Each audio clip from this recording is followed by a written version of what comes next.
Hello, Thrive Nation. We've got a kingdom hero and a health hero at Made to Thrive today, and his name is Dr. David Jockers. He's got one of the most incredible websites. Go and check it out, drjockers.com. He's a wealth of information, many published courses and programs, books as well. I've been watching him for a while because he's a supernatural hero.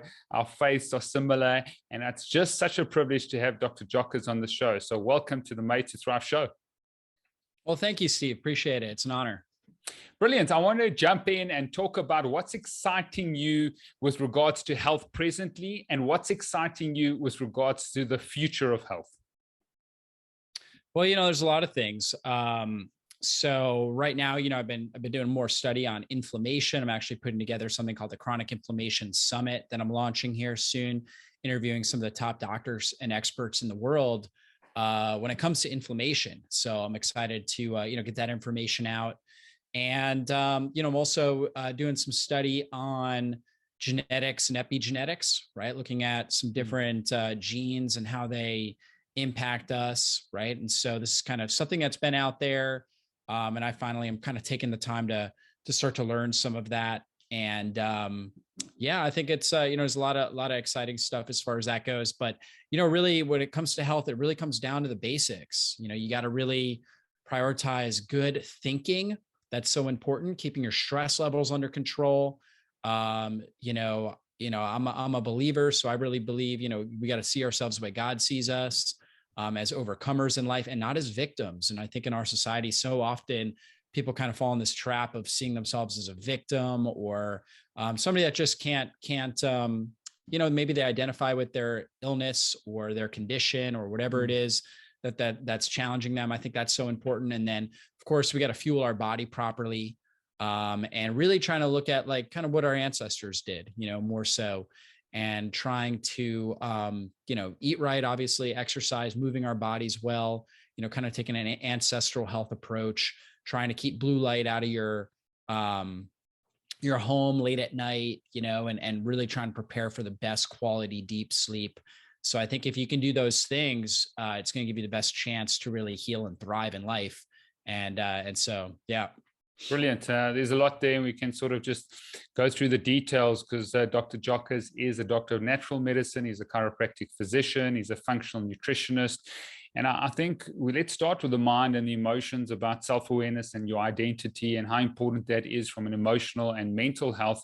If someone comes into your rooms, and obviously that is a problem, you've studied nutrition, you studied chiropractic, obviously the food, the movement, the environment, your sleep, your purpose, your community, those are important pillars that we speak about at Made to Thrive. But how do you address the sort of mental and emotional health that's so important with regards to, wholeness and wellness? Yeah, I mean, I'm certainly not an expert in it, but I am an expert in working on my own psychology. And so the way I try to do it is I try to be very careful about the thoughts that I think and the words that I speak. And so, and it's different because my wife is different. She's very much a verbal processor. And so she will verbally process things that are negative. And for her, it's like therapy. Whereas for me, it's like, you know what? If I have negative thoughts, I want to delete those as quickly as possible, get my mind off of them and back on empowering thoughts, back on, what I can control. So often we put our energy, our thoughts on things that we actually can't control, like what somebody else thinks about us. We really can't control that. However, we can control, our next task. We can't control our mood in the moment. We can't control, being nice and full of joy to the next person that we come in contact with, right? So we have to go back to what can you control right now in the moment, and focus in on that. And I think that really, the enemy tries to get us to focus on what we can't control and what other people are thinking about us. And, all these types of things that really are deflating. And so we've got to go back to, okay, what can I control in the moment, right? And how do I make the most out of that? And this is where really a prayer life comes in, right? Because, when you are kind of stuck in a pattern of limited beliefs, right? Or negative thinking, you can pull out of that through prayer, right? And reposition your mind and your heart, realign with, God's intention for your life. And that's really what prayer is all about. I mean, God already knows our desires. So it's not like he doesn't know and we're trying to speak them out to him. It's not really like that. It's really about aligning ourselves with God, with his heart, right? And his heart for us. And so, and reminding ourselves, coming into a relationship with God, and that will help remind us of who we are and how we were made in him. Brilliant. And that's why we've called it Made to Thrive, because I really believe that we were made to thrive and born in the likeness and image of God, our Trinitarian God, which is really important. Let's go into your routine. I do want to talk about fasting. I think that's a big deal. I think you've got an incredible book in terms of fasting, ketosis, how you measure, what's happening with your fasting. There's a lot of sort of latest biohacking and biotech that I think is very important, measuring ketones, what you think about the new breath, the breath ketone meters, using blood and get into those. But let's talk about your routine, how important it is when you wake up, how you sleep, what you do during the day, a little bit about your own diet. You've obviously been extremely healthy for a long time, how you keep that inflammation down. I think it's a huge, exciting topic at this stage. Yeah, for sure. So when I get up in the morning, first thing I do after going to the bathroom is I actually do some oil pulling. So I get some olive oil, put it in my mouth, start swishing it around. I pull out some supplements that I take in the morning, like some adaptogens that I usually take. Now, of course, I've got oil in my mouth, so I'm not taking them. And then I go outside. So I pull all that out, and then I go outside and I'm still oil pulling, and I go and get my bare feet grounded on grass on my front lawn, and I stretch and I pray, right? And just obviously I'm praying in my mind because I got olive oil in my mouth, right? And I oil pull for roughly about 10 minutes, and usually about 5 to 7 of that is outside. And then I spit that out, right? Just, on my blueberry bush, right? So it gets all the good stuff. And then I go inside, take my supplements, right? Drink some water, make some herbal tea. And then I go in, I actually go right to work, right? And so for me, I like to get some things knocked out right away. I have a list made. And so I'll end up working. I usually wake up at 6 o'clock. So it's usually about 6:15, 6:20 by the time, I start working. So I'll work until 7. Then I go and I take a break. I wake my wife up. Sometimes I'll she doesn't want to get up. So I'll just cuddle in the bed with her and kiss her and stuff like that until she wakes up, which is kind of her preferred way. If I'm going to wake her up, be super sweet like that. Yeah. And then, I go back to work, right? Work for another 45 minutes or so. And then my kids are usually getting up. So then I help get them up, help my wife out with them in the morning a little bit for about an hour or so. And then I'll actually go and get in my sauna. I'll have turned on my sauna, warmed it up, my infrared sauna. And that's when I actually do Bible time. And anything else that spiritually that I'm reading, is, I have 20 minutes in the sauna. And so, I'm reading the Bible, I'm reading, an apologetics book or something like that, that I'm reading. So usually that's what I do. And then I get out, and then I have a vibration platform and a red light therapy. So I actually do head weights, which helps pull out forward head posture. So I had this little head weight, it's 2 pounds, kind of wraps around my head. I put it on. I put on my vibration platform, I stand on that, and I turn on the red light therapy, and I have worship music on. Wow. And so that's time for me to worship, right? So I usually do 5 to 10 minutes there, just worshiping, right? With the red light therapy, with the head weights on the vibe, right? And I'm kind of moving on the vibe, which creates an unstable atmosphere. So it enhances more proprioception. So that process is about 30 minutes. Then I go and I shower. And then I go ahead. That's actually what usually, if I'm going to drink coffee, I do it after that. I never drink coffee first thing in the morning because I don't want to, you actually train your body to suppress cortisol when you do that. So I wait usually 2 to 3 hours after I wake up before I drink coffee. So it's usually at this point, somewhere between 9 and 9:30 at this point, depending on how much help my wife needs with the kids in the morning. And then, so I do that, and then I go back to work, right? And I get going. And I usually work till about 12:30. And then I work out. So middle of the day, I work out. Monday and Thursday are upper body workout days. Tuesday and Friday are lower body. So I do strength training. So I go out. First thing I do is I run my neighborhood, which is about a mile. It's a half mile to the front and back. So that's my warm up. And that's all the cardio I really do. And then I lift weights, right? My workout's usually about 45 minutes or so. And then if it's like a really nice day out and my boys are homeschooled at this point, we're debating on putting them in a private Christian school or not, but they're in kindergarten this year. And so they're home. And so if it's a nice day, I'll go and play basketball with them after my workout. I'll take some amino acids. I'm fasted, right? So I'll take some essential amino acids right after I finish my workout. And then if it's a nice day out, I'll go play basketball with them for, 20 minutes or so. They're very competitive. And so we just have a lot of fun with that. And I get with my shirt off, of course, to get as much sun exposure as possible, 20 or 30 minutes.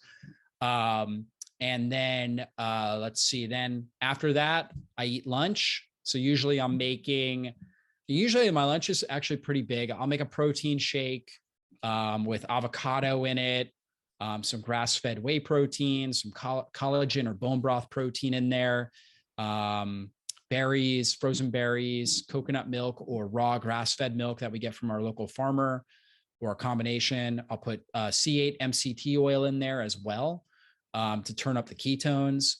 And I usually have about 40 to 50 grams of protein there. And then I'll also have, we have like grass-fed hot dogs that we have. I'll either have some leftovers from dinner, like we may have like some steak left over and like a Mediterranean salad that I make almost every day, which has cucumbers, hearts of palm, olives. So usually I like black. Sometimes we'll have green in there. It's got bell peppers, a little bit of tomato, and trying to think, artichokes in there, and it's got olive oil and lemon juice on it and herbs. Okay. So usually I'll make like a big thing of that for dinner, and then I'll have leftovers for lunch the next day. Not every day, but like a lot of times we'll do that. And so I'll have just a little bit of those leftovers and maybe like 2 hot dogs or something like that, 2 of the grass-fed hot dogs, or leftover steak, or leftover wild-caught salmon or something like that.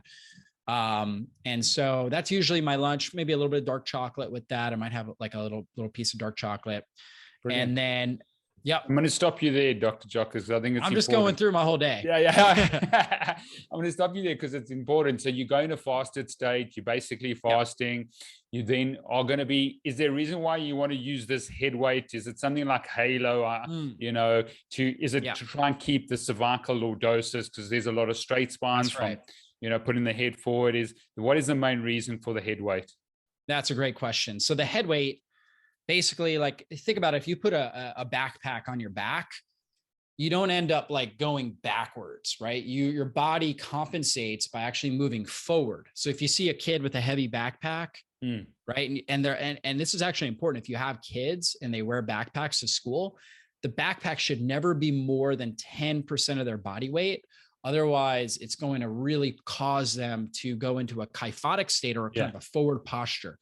So with the head weight, again, you don't want it heavy, 2 pounds, 1 to 2 pounds really is about all you need. But a little bit of weight right here in the front of your head will cause your proprioceptors in your cervical spine to contract and pull you back. And so many of us, because we're on our devices, we're constantly looking down, we're developing that forward head posture. And so we want to retract, right? Yeah. So retraction, and I don't know, some of the people are listening, I'm sure, just via audio, but extension would be like if I try to look up and look at the ceiling. Okay. That's extension. Retraction is, kind of like a forward back response, where it kind of just pulls my ears, if they're leaning out well past my shoulders, back over my shoulders. Yeah. Right. And another thing you can do is actually just keep your headrest up in your car if you drive a lot, right? And just kind of tuck your chin a little bit and then push back just slightly, about 10% of your strength back against your headrest. And that will help retrain you. But you'll see, if you just watch people, so many people are, their ear is way in front of their shoulder. It should be lined up with your shoulder. If you look at somebody from the side and they have forward head posture, and that actually compromises your breathing. So you actually get, I think it's somewhere around 25 to 40% less oxygen, right, when you're doing that. And it causes a stress response in your body when you're kind of in this constant state of forward head posture. So the head weights is just kind of a corrective exercise that I do. Powerful. Retrains my muscular system. And I do it on you don't have to do it on vibration.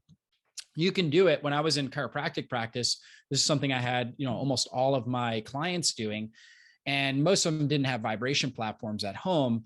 So I would just have them put the weights on and do, more or less almost like we wanted to train their cerebellum. So I would have them do almost like a DUI test, where you're walking and you're putting one foot right in front of the other, right? So imagine if you got pulled over and the cop said, okay, I want you to walk a straight line, right? To see if you have it, so you're doing that. So I would have them do that down a hallway. And if that seemed too easy, I would have them close their eyes. And the reason why they do it down a hallway is just in case they did sway, they could catch themselves, against the wall. But I would have them do that. And especially if you could do it with your eyes closed, it just ramps up more of these sensory receptors in your spine and throughout your body. We call them proprioceptors, which tell you where you're at in space. And that sends amazing amount of signals up into the brain. It actually enhances your cerebellum and different regions of your brain, gives you better balance, coordination, right? Amazing thing you can do for your body. We know falls put more people in the hospital than anything else. Yeah. Right. And of course, anything we can do to help prevent getting to the hospital, because we know the hospital actually kills more people than anything else. So, there's a time and a place for it, but if you can avoid the hospital, obviously it's important. And this is fascinating. This is really helpful. Because, I've been doing prolotherapy for 13 years, over 26,000 sessions of prolotherapy, doing a lot in the neck now because of the straight spine and the inverted cervical spine. We had Dr. Ross Hauser, who's my mentor in Fort Myers, who's now done a lot of work on cervicovagopathy, what happens to the vagus nerve in this forward head posture. You're the first person over 100 shows that has said they've used a weight on their head to maintain the cervical lordosis, which is so powerful because it affects your vagus nerve, it affects your breath work. And Dr. Hauser is now showing brain blood flow is affected by the position. He's got the data and he's busy doing the research, which is fascinating. And Dr. Jockers has got an incredible podcast as well. I think it's called the Functional Nutritional Podcast. And Dr. Hauser would be a great guest to have a look at cervicovagopathy and what happens to the different systems. Some of his webinars have got over 300K on YouTube. So I'll send you the link to him. He's Fort Myers based. But first person that's using these weights, we use them in practice now to help reverse, do that curve correction, which is so important. But that's fascinating. Then tell us why you do the infrared sauna and the red light, and what is the red light then? Do you believe in, red light as well as infrared? And what is your process with photobiomodulation? Yeah, for sure. And nowadays people there are infrared saunas that actually have red light in them. I don't have one. I have a little bit older infrared sauna, but the infrared sauna the infrared penetrates deep in the cells, right? Deep into the tissue. And the heat along with that infrared really helps get toxins moving out of your system. We store toxins in our fat cells.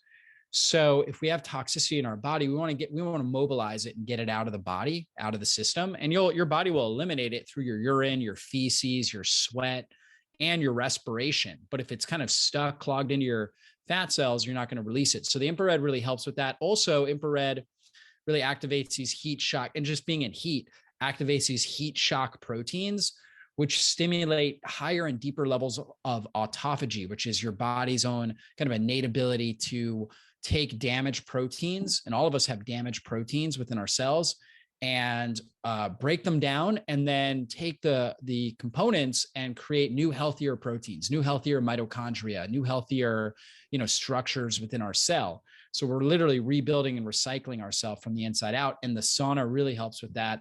I know I just feel a lot better. It's also, antimicrobial, antiviral.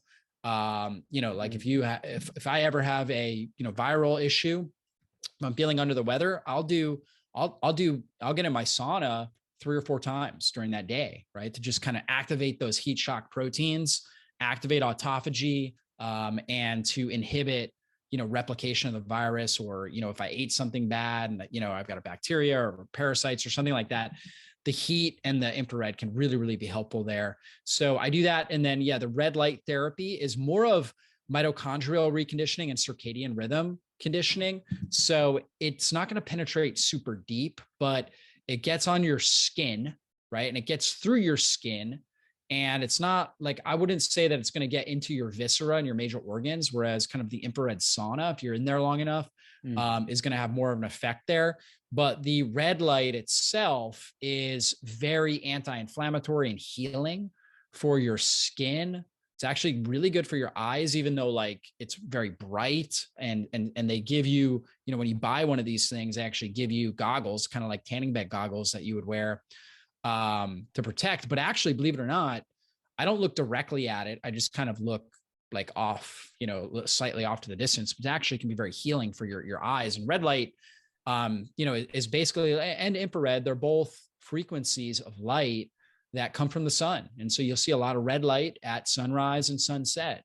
And so our ancestors are being exposed to these, but in our society today, we don't go out and spend, the first hour outside with the sunrise or the last hour at sunset, at least not often. And now we have an ability to kind of concentrate this sort of, these sort of wavelengths, and this idea of photobiomodulation, where these wavelengths are, a source of nutrition for our cells and our mitochondria. Yeah. We think about nutrition coming from calories, but really light is kind of like at the deepest level. One of the deepest levels we understand in chemistry is actually what really nourishes, cells of our body. So we do need calories, but, we have, I can't remember the term, but it's like a heteroautotrophic capacity. So we know plants are autotrophic, meaning they can produce energy just from sun, water, right? Like they need enough water, the sunlight stimulates, the chlorophyll and the chloroplasts on the green, the leaves, and they're able to produce ATP and energy from that, right? Now they do need some minerals and things like that they get from the soil, but they don't need calories, right? And so we have an ability to do that to a much smaller degree, but a very slight degree. We can produce some energy just through autotrophic capacity by being exposed to this light. And it really charges up our mitochondria, helps our mitochondria function better. And, the quality of your mitochondria is going to be a big dictator in the quality of your overall life, your brain function, your energy levels, your ability to heal. So red light therapy can be really beneficial for that. Brilliant. So now you're in ketosis, you then train. Do you measure your ketones in the morning, or have you done that in the past because you're taking essential amino acids? So because you're only eating at lunch, so you're probably getting out probably a 16, 17, 18-hour fast. What is your process with CGM or with, measuring your ketones? Yeah, I mean, it's not something I do regularly, right? I typically know if I'm in ketosis because I can fast for a long period of time, feel very mentally clear, and have no cravings.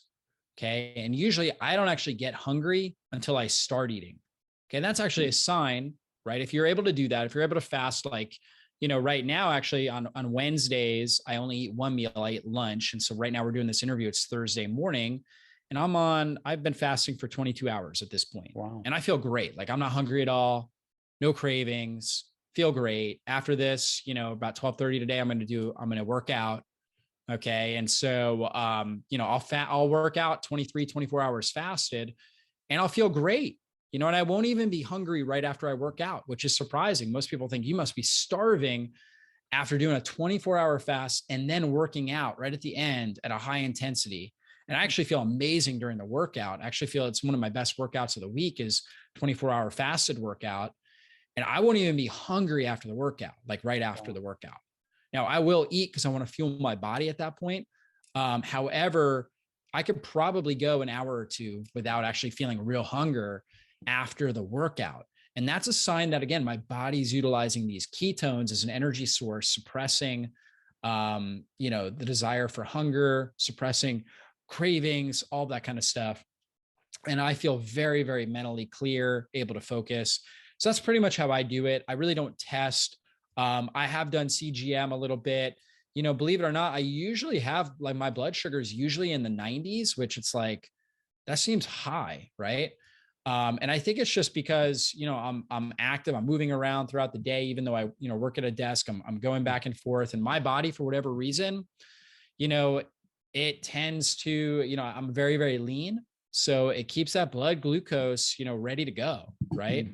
But again, I think, probably the most important thing to understand, if your body's using ketones, your blood ketones are a good measurement. Okay. However, it's not the best measurement, because that's just telling us what's circulating, not what's actually being utilized. Now you can do breath ketones, which are testing kind of a byproduct acetone of how your body's using the ketones. But I think the biggest thing, and this is good just so you don't feel like you always have to test, is really just looking at how you feel. I mean, there have been times where maybe I had a gut infection or something like that, where it's like, man, it was like, I had brain fog at like 10 or 11 a.m., and I was having some cravings or whatever it was. That's a sign, for whatever reason, my body wasn't in ketones. I wasn't utilizing these ketones as an energy source. Okay. And it could come from a number of things: stress, maybe too much caffeine, could be, if you have an infection, right? For me, I in my early 20s, I had irritable bowel syndrome. So my gut is very sensitive. So for whatever reason, every now and then, it probably happens like every 2 months or so, I'll eat something and, it's fully cooked or whatever it is, but for whatever reason, I just don't feel great with it. Just didn't digest very well, and it will disrupt my sleep, and I'll have more cravings the next day. Okay. Right. So, yeah. That's what you do. I really go off of that biofeedback. Okay. Is this what you're doing every day or 5 times a week, that you're sort of getting once a week, you're getting 24-hour fast? And then what are you doing every day? Or do you have on the weekend, you sort of do the keto cycle where you're eating 3 meals, or how does it work from a weekly basis? Yeah, good question. So I'm doing typically an 18-hour fast, 6 week. Every now and then on like a Saturday, I will have, an extra meal or like a less, tight eating window, but I tend to feel best when I do that. So roughly about a 6-hour eating window. I eat low carb, but I'm typically not super intentional about it. I will eat berries and fruit, and things like that. And it's just really about compressing that eating window. I don't eat grains, right? Breads, things like that. I eat a lot of meat, a lot of healthy meat, lots of healthy fats, and that usually keeps me more satiated.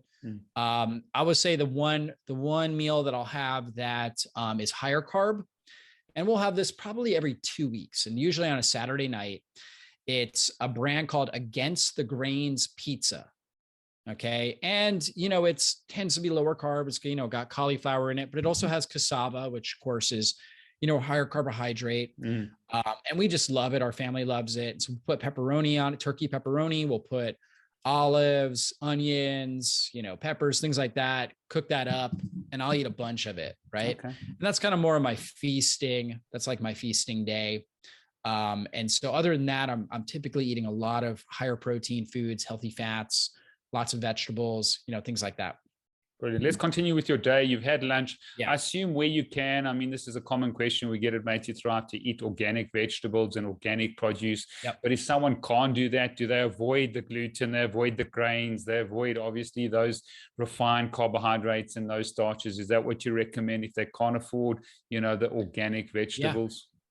Yeah. I have 3 basic principles. Number 1 is, do your best to minimize sugars and grains, right? That's number 1. Number 2 is get rid of all your processed vegetable oils, corn oil, cottonseed oil, soybean oil, corn oil, peanut oil, sesame, sunflower oil, get rid of all those processed seed oils and really prioritize getting a lot of good, healthy fats, extra virgin olive oil, doing your best to try to get it as fresh pressed as possible. There's a great company, Fresh Pressed Olive Oil, that I get mine from.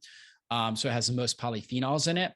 So olive oil, avocados, grass-fed butter, coconut oil, coconut milk, eggs, pasture-raised eggs, right? So trying to get a lot of those healthy fats in, a lot of healthy protein. And that's the third change is change the meat that you eat, right? So try to do your best to try to avoid your commercial feedlot fed animal products, and do your best to try to get grass-fed, organic, pasture-raised animal products. Now, if you can get organic vegetables and fruit and vegetables, that would be number 4. Like, do your best to try to do that. Again, not everybody's able to do it.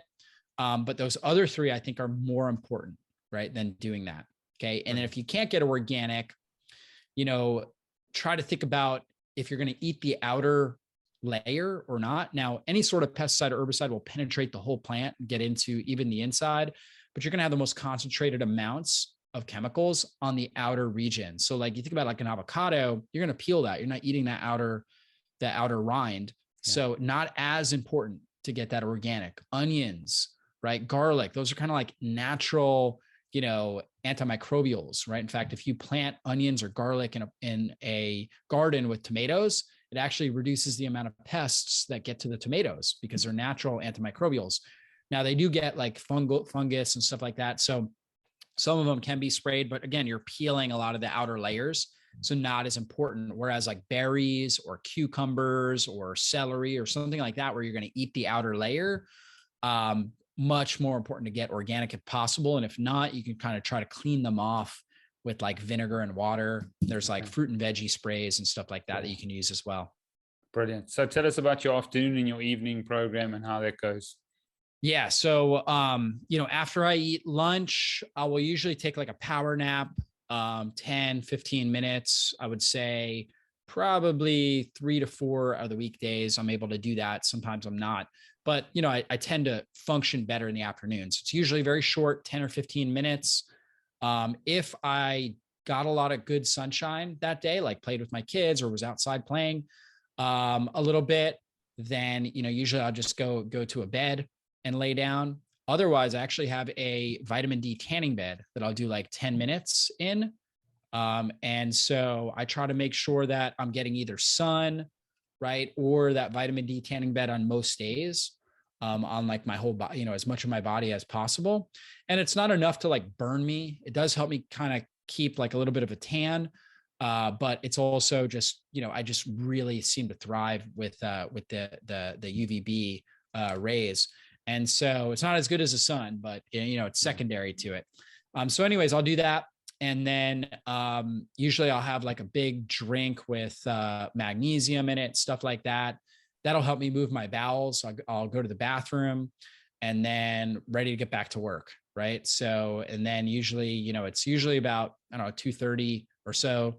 And so then I'm back to work and, just going away, trying to be really productive between 2:30 and 5.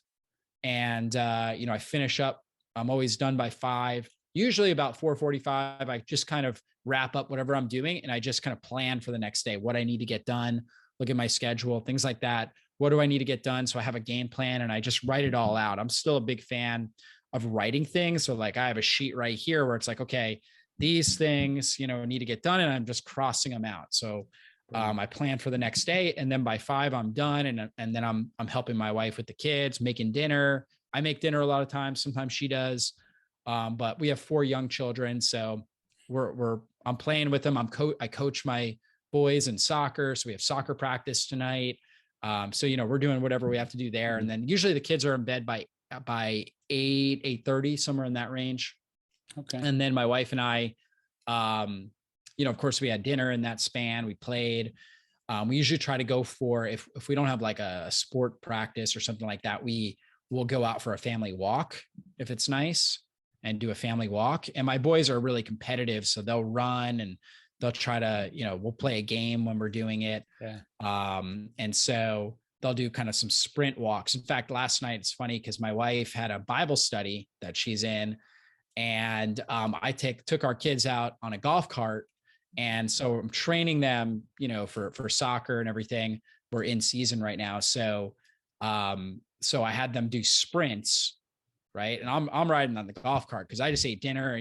I'm satisfied. I don't want to run. I already worked out. So, and I was fasting right last night. Yeah. So they're doing uphill sprints and things like that, and I'm riding along with them on the golf cart, just saying, "Come on, go, go, go, go!" Right? My daughter's like sitting there with me, my 3-year-old daughter. And then, so anyways, we'll just have fun as a family, go for walks, do all that type of stuff, put them to bed by 8:30. 8:30 to 9, my wife and I have the ability to look at our phones, check social media, possibly even follow up on emails, but by 9:00, that's done. Right. And we always have our blue light blocking glasses. So when we finish putting the kids down, put our blue light blocking glasses on. We have all the lights dimmed in our house. We do have like some orange colored bulbs, which are more like candlelight or fire. And we even have a, fireplace that will turn on as well. And then 9:00, we don't have electronics on, and then we're just either talking or we are reading. Right. And then we do our best to try to be in bed by 10. My wife, oftentimes, I'm very introverted. She's very extroverted and very social, and we'll have a Yeah. lot of things she'll want to process. So sometimes we'll be talking and we'll go a little bit later, but we're usually in bed by 10 to 10:30, somewhere in that range. Brilliant. And what you talk about your work, are you writing about what's happening from an inflammatory point of view? Are you putting programs and courses together, or are you consulting online? You've obviously not carrying on with the chiropractic, practice. What is your work consist of? Yeah. So my work at this point is all content. So it's podcasts, YouTube, it's creating blog articles. Probably what I'm most well known for is just having a really great website with the most in-depth articles in the world on, almost every health topic.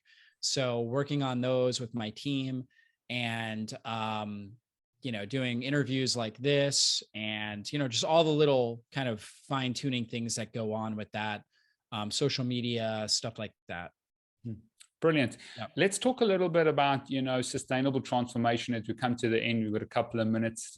Being in the health sphere for 23 years, many people put things in place when they're sick, they're not well, they're desperate. There's a lot of suffering in their lives, and 6 months later or a year later, they've stopped these things. They're back to their old ways. I mean, even the research shows that 80 to 95% of people will regain the weight they've lost within 5 years. What are your key sort of, processes to help people sustain their transformation? Yeah, I mean, I would say they just have to adopt. They have to take ownership of it and really adopt it as a lifestyle and change their identity to, somebody who maybe was overweight or sick or whatever it was, however they saw themselves in the past. They want to shift their identity to, hey, I'm somebody who loves healthy, right?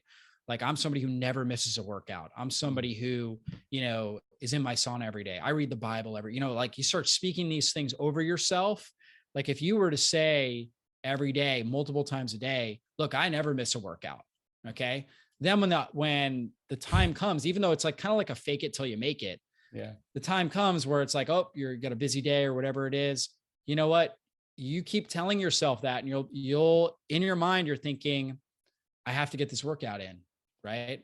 And then you find shortcuts. So if you did have a crazy busy day, you could just do 100 air squats, right? Or something like that. Right. You just shorten it. You may not be able to get the 45-minute workout in. It might be 3 minutes, right? But you never miss a workout. You know what I mean? If your mindset is, hey, I read the Bible every day, right? And you keep telling yourself that this is who I am. I'm somebody, I read the Bible every day. Okay. Again, it might not be, a 30-minute session. It might be 1 minute. It might have just read a scripture, but you know what? You read the Bible every day. Yeah.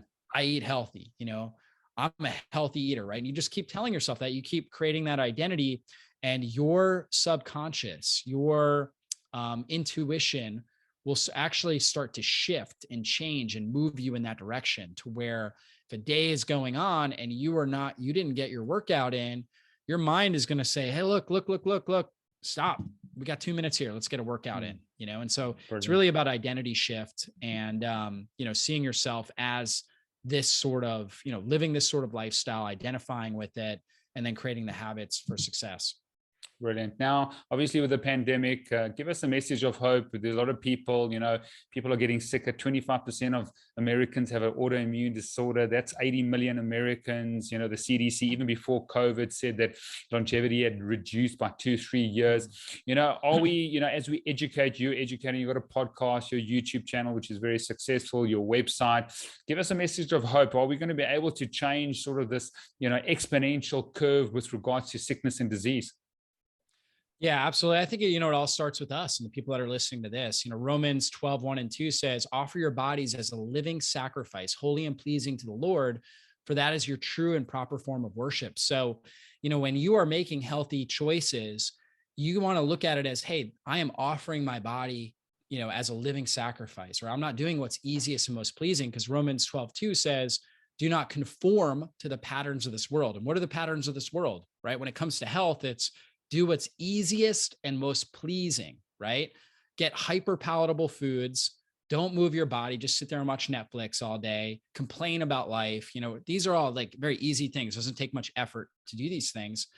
But it says, do not conform to those patterns, but instead be transformed by the renewing of your mind. So it's kind of what we were talking about. You're renewing your mind by seeing yourself as this healthy person, this person that adopts healthy behaviors.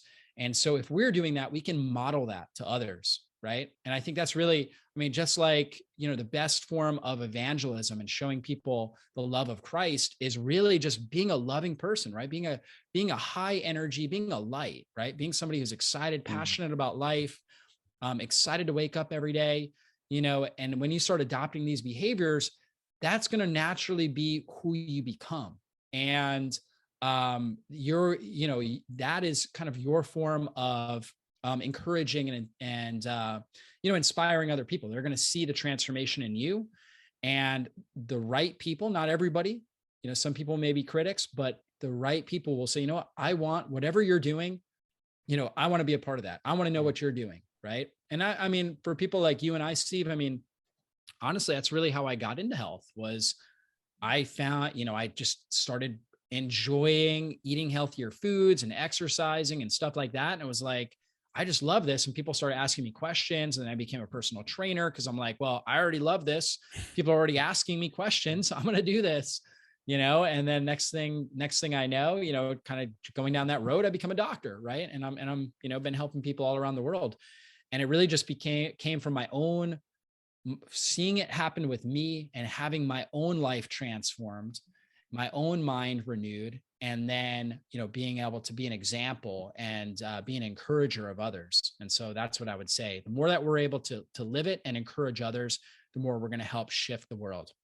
Brilliant. Well, thank you so much for coming on the show. I declare favor and blessing over you, Dr. David Jockers, that you would live out the very calling and purpose that God has called you to, you, your family. And I just thank you that you are courageous despite what's happening out there in conventional Western medicine, which has its incredible benefits, but has its downsides as all. And we do need wisdom and discernment from people like yourselves that are just writing incredible content and just being just so courageous in their calling. So thank you so much for coming on the show. I'm trusting that our paths will meet, you know, when I come back to the US and travel, because I just love the US. Had probably 20 trips in the US. It's one of my favorite places to go. But thank you so much. And hopefully I can send you the links of my mentor, Dr. Ross Hauser. He's also an international health and kingdom hero. He's doing incredible things in the US as well, and just unashamedly just preaching the gospel of Christ. Awesome. Thanks so much, Steve. I appreciate you.